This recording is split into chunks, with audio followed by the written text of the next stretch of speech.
Mr. Kubera, turn your business dreams into reality. Hi hello welcome to mister Kubera. నేను మీ KB Reddy, entrepreneur and business coach. Hi viewers, ఎలా ఉన్నారు? మీరు కానీ first time మన channel చూస్తూ ఉంటే వెంటనే మన ఛానల్ను సబ్స్క్రైబ్ చేసుకోండి. మిస్టర్ కుబేరా ఛానల్లో పూర్తిగా బిజినెస్కి సంబంధించిన ఐడియాస్ చెప్తూ ఉన్నాం. అలానే వీటిని ఎగ్జిక్యూట్ చేయడానికి కావాల్సిన స్కిల్స్ కూడా మనం డిస్కస్ చేస్తాం. కాబట్టి వెంటనే మన ఛానల్ను సబ్స్క్రైబ్ చేసుకోండి. ఈరోజు మీకు చాలా ఇంట్రెస్టింగ్ టాపిక్ అండి. ఏంటంటే ఒక బిజినెస్ చేసేటప్పుడు చాలామంది ఫేస్ చేసే ప్రాబ్లం ఏంటంటే మన దగ్గర ఉన్న డబ్బు అయిపోతుంది. ఆ డబ్బు అయిపోయిన తర్వాత మనం వ్యాపారానికి ఫండింగ్ ఎలా రైజ్ చేయాలి?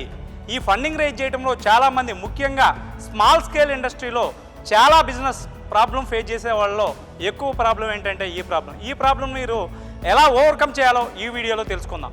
ముఖ్యంగా మనం ఫండ్ రైజ్ చేయాలంటే మీకు ఈజీగా అర్థం అవడానికి ఈరోజు నేను 4 స్టెప్పుల్లో చెప్తానండి. వాటిని కూడా మీకు ఈజీగా అర్థమయ్యేటట్టు ఫిష్, డాల్ఫిన్, షార్క్, వేల్ షార్క్. ఈ కాన్సెప్ట్ ఏంటంటే ఇక్కడ ఫిష్ అంటే చిన్న ఇన్వెస్టర్స్ అనమాట, డాల్ఫిన్ అంటే వాళ్ళకి మించి పెద్దవాళ్ళు, షార్క్ అంటే షార్క్ ట్యాంక్ ఇండియా టైప్లో ఏంజల్ ఇన్వెస్టర్స్, వేల్ షార్క్ అంటే వెంచర్ క్యాపిటలిస్ట్ అండి. ఇందులో ఫస్ట్ మనం ఫ్రెండ్స్ అండ్ ఫ్యామిలీ, ఫిష్, వీళ్ళ దగ్గర నుంచి ఫస్ట్ మనం వ్యాపారం స్టార్ట్ చేసిన తర్వాత చిన్నగా 1 లక్షతోనో 2 లక్షలతోనో స్టార్ట్ చేస్తామండి. మన డే టు డే ఆపరేషన్స్లో కొద్దిగా ప్రాఫిట్స్ వస్తూ ఉన్నప్పుడు, ఇంకా బిజినెస్ ఇంక్రీజ్ చేద్దాం అన్నప్పుడు మనకు వెంటనే సపోర్ట్ కావాలంటే, ఈజీగా మనకు సపోర్ట్ చేయగలిగే వాళ్ళు ఎవరంటే ముఖ్యంగా ఫ్రెండ్స్ అండ్ ఫ్యామిలీ. ఎందుకంటే మనం బ్యాంక్కి వెళ్తే వెంటనే బ్యాంక్ వాళ్ళు ఏమంటారంటే మీకు కొంత ట్రాన్సాక్షన్స్ కావాలి, సిబిల్ కావాలి, కొలెటరల్ కావాలి అంటారు. అదే ఫ్రెండ్స్ అండ్ ఫ్యామిలీ అనుకోండి, మీకు అరే పర్లేదు వ్యాపారం చేసినప్పుడు సక్సెస్ అయినప్పుడు నువ్వు కొంత మాకు కలిపివ్వని అంటారు, లేకపోతే ఒక 1% వడ్డీతో మనకు అమౌంట్ ఇస్తారు. సో ఫస్ట్ మీరు అప్రోచ్ అవ్వాల్సింది ఏంటంటే ఫ్రెండ్స్ అండ్ ఫ్యామిలీ. మీరు వ్యాపారం స్టార్ట్ చేసిన తర్వాత మీ వ్యాపారం గురించి మీరు సక్సెస్ అయ్యేటప్పుడు, మీకు ఖాళీగా ఉన్నప్పుడు, వాళ్ళకి ఖాళీగా ఉన్నప్పుడు మీ బిజినెస్ గురించి కొద్దిగా డిస్కస్ చేస్తూ ఉండండి. వాళ్ళకు కూడా మీ బిజినెస్ పట్ల, మీ బిజినెస్ ఎలా ఉంది, పర్లేదా, ప్రాఫిట్స్ ఎలా ఉన్నాయి, ఇవి డిస్కస్ చేస్తూ ఉంటే వాళ్ళు కూడా మీ బిజినెస్లో ఇన్వెస్ట్ చేస్తే వాళ్ళకు కూడా అమౌంట్ వస్తుంది అని అనుకుంటారు. మీ దగ్గర వెంటనే ఇన్వెస్ట్ చేసే ఛాన్స్ ఉంటుంది. రెండో పాయింట్ ఏంటంటే డాల్ఫిన్ ఏంటంటే ముఖ్యంగా బ్యాంక్స్, ఫైనాన్షియల్ ఇన్స్టిట్యూషన్స్. ఈ బ్యాంక్స్, ఫైనాన్షియల్ ఇన్స్టిట్యూషన్స్తో ప్రాబ్లం ఏంటంటే మనకి ఎప్పుడు డబ్బు కావాలో అప్పుడు వాళ్ళు డబ్బులు ఇవ్వరండి. ఖచ్చితంగా లోన్ రావాలంటే, లేకపోతే ఫండ్ రైజ్ చేయాలంటే మీరు మాత్రం చాలా క్లియర్గా ఉండాలి. డే 1 నుంచి మీరు చేసే ప్రతి ట్రాన్సాక్షన్ కూడా బ్యాంకింగ్లో చూపించాలి, కరెంట్ అకౌంట్లో ట్రాన్సాక్షన్ చేయాలి, జిఎస్టీ తీసుకోవాలి. ఈ జిఎస్టీని బట్టి మీరు ఒకవేళ ఓవర్ డ్రాఫ్ట్కి వెళ్ళాలంటే, ఓడీ అకౌంట్కి వెళ్ళాలంటే మీరు టోటల్ టర్నోవర్ ఎంత చేస్తూ ఉన్నారో దానిలో 20% వరకు మీకు బ్యాంక్స్ ఎలిజిబుల్ చేయగలుగుతాయి. లేదు మీరు ఫస్ట్లోనే ఒక ప్రాజెక్ట్ రిపోర్ట్ మొత్తం తీసుకుని వెళ్ళారు, ప్రాజెక్ట్ రిపోర్ట్ తీసుకెళ్ళిన తర్వాత కొంతమంది మంచి మేనేజర్స్ ఉన్నారు, ప్రాజెక్ట్ రిపోర్ట్ కానీ మనం క్లియర్గా ఇచ్చామనుకోండి, మనకి కొన్ని ప్రభుత్వ స్కీమ్స్ కూడా ఉన్నాయి.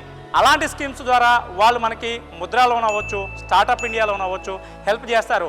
మరికొంతమంది ఏంటంటే ఎన్నున్నా కానీ మాకు కొలెటరల్ కావాలండి. సో కొలెటరల్తో కానీ మీరు వెళ్ళగలిగితే మీకు టర్మ్ లోన్ ఇస్తారు. కొంత టర్మ్ లోన్తో మిషనరీ మీరు పర్చేజ్ చేయాలి. దాని తర్వాత వచ్చేసి మీరు రిమైనింగ్ వచ్చేసి ఒక రన్నింగ్ క్యాపిటల్గా మీరు ఉపయోగించుకోవచ్చు.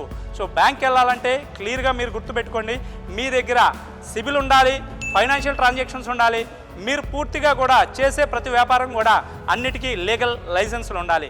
3 మనకు షార్క్స్ అండి. షార్క్స్ అంటే అందరికి గుర్తొచ్చేది, మీరు షార్క్ ట్యాంక్ ఇండియాని కానీ ఫాలో అవుతూ ఉంటే చాలామంది ఏంజల్ ఇన్వెస్టర్లు అందులో మీ ఐడియా కానీ బాగుంటే, మీరు మంచి సక్సెస్గా రన్ అవుతూ ఉంటే మీకు అమౌంట్ ఇన్వెస్ట్ చేస్తూ ఉంటారు. అందులో ముఖ్యంగా బోట్ CEO, లేకపోతే షాదీ.com, లేకపోతే లెన్స్కార్ట్ CEO, వీళ్ళందరినీ మీరు చూస్తూ ఉంటారు.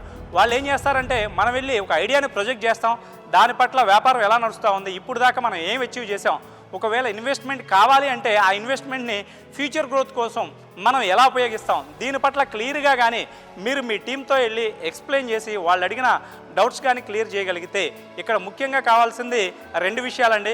మీరు మీ వ్యాపారంలో లీగల్ ఫార్మాలిటీస్లో చాలా క్లియర్గా ఉండాలి. మీరు చేసే డైలీ ట్రాన్సాక్షన్స్ ఏవైతే ఉన్నాయో ఈ ట్రాన్సాక్షన్స్ మీ బిజినెస్లో ఉన్న గ్రోత్ రేటు వాళ్ళకి కానీ 100% నచ్చితే వెంటనే మీ బిజినెస్లో వాళ్ళు ఇన్వెస్ట్ చేయడానికి రెడీగా ఉంటారు. ఇది కొద్దిగా ప్లాన్డ్గా ఉండాలి. ముఖ్యంగా ప్రైవేట్ లిమిటెడ్ కంపెనీస్ ఒక టీమ్ను ఫామ్ చేసుకుని ముందుగానే ఒక 1-2 ఇయర్స్ మీరు ప్లాన్ చేసుకుంటే 3rd, 4th ఇయర్లో మీరు ఏంజల్ ఇన్వెస్ట్మెంట్ని ఈజీగా తీసుకోవచ్చు. నెక్స్ట్ లాస్ట్ది ఏంటంటే VC అంటే వెంచర్ క్యాపిటలిస్ట్, వేల్ షార్క్ అంటే వీళ్ళు ఏంటంటే 100 కోట్లు మినిమం మీకు 100 కోట్లు అయితేనే మేము ఇన్వెస్ట్ చేస్తాం, 1000 కోట్లు అయితే ఇన్వెస్ట్ చేస్తాం. సో వీళ్ళ దాకా వెళ్ళాలంటే చాలా హై లెవెల్ అండి. ఇదేంటంటే ఒక పబ్లిక్ ఇష్యూకి వెళ్ళిన కంపెనీలు పెద్దగా వాళ్ళు కానీ అమౌంట్స్ కావాలంటే వాళ్ళ దగ్గర నుంచి ఫండ్స్ రైజ్ చేస్తూ ఉంటారు. సో ఇది స్మాల్ స్కేల్ ఇండస్ట్రీలో చాలా తక్కువ ఉంటుంది. విన్నారు కదా, ఈ 4 కాన్సెప్ట్లో మీరు ఫండ్ రైజ్ చేయాలంటే ఏ ఆప్షన్ ఎంచుకుంటారు? ఫిషా, డాల్ఫినా, షార్కా, వేల్ షార్కా? వెంటనే మీ యొక్క అభిప్రాయాన్ని నాకు కామెంట్స్ రూపంలో తెలియజేయండి. అలానే మీరు ఫండ్ రైజ్ చేయడంలో మీకు ఏమైనా డౌట్స్ ఉంటే మన టీంని మీరు సంప్రదించండి, మీకు సలహాలు సూచనలు ఇవ్వటం జరుగుతుంది.